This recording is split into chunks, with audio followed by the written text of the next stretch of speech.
Incarceration has impact on people's health at multiple levels. Individuals really, in many respects, lose much of their humanity when they're incarcerated, and it can be a very dehumanizing experience. It's rather challenging to recruit physicians and other healthcare providers to provide care in prisons and jails.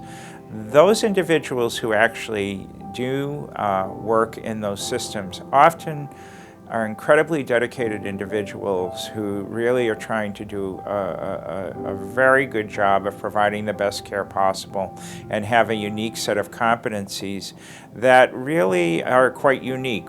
Well, I think the most important element that any physician, nurse practitioner, or medical student or other trainee needs to consider is often people's lives have led to a tremendous amount of stigma when people in fact have a felony conviction. Often people have a sense of poor self-esteem, often judge their health to be quite poor, and often have a sense of mistrust of other people given what they've been up against. The problem is, though, particularly as we look at the current shortage of primary care physicians, I would have to suggest that prisons and jails are really at the bottom of the totem pole in terms of success with recruitment of a healthcare workforce of physicians, nurse practitioners, nurses, etc. And correctional physicians and other healthcare providers will tell you that they are guests in the prisons and jails.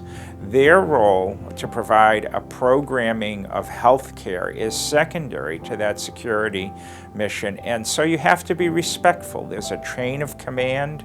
You have to negotiate sometimes around the security mission.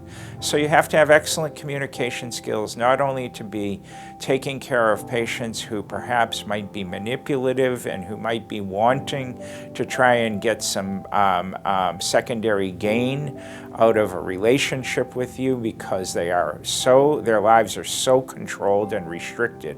So I think being respectful of the patient in front of you, no matter what their background, is critically important. We always mention that you never ask people about the crimes they've committed. That's none of your business. You're there to provide health care. You're not an attorney. You're not a police officer or a judge. You're there to provide health care and to do the best job that you can. Leave those politics outside the door. I'm Warren Ferguson. I'm professor and vice chair of family medicine and community health at the University of Massachusetts Medical School.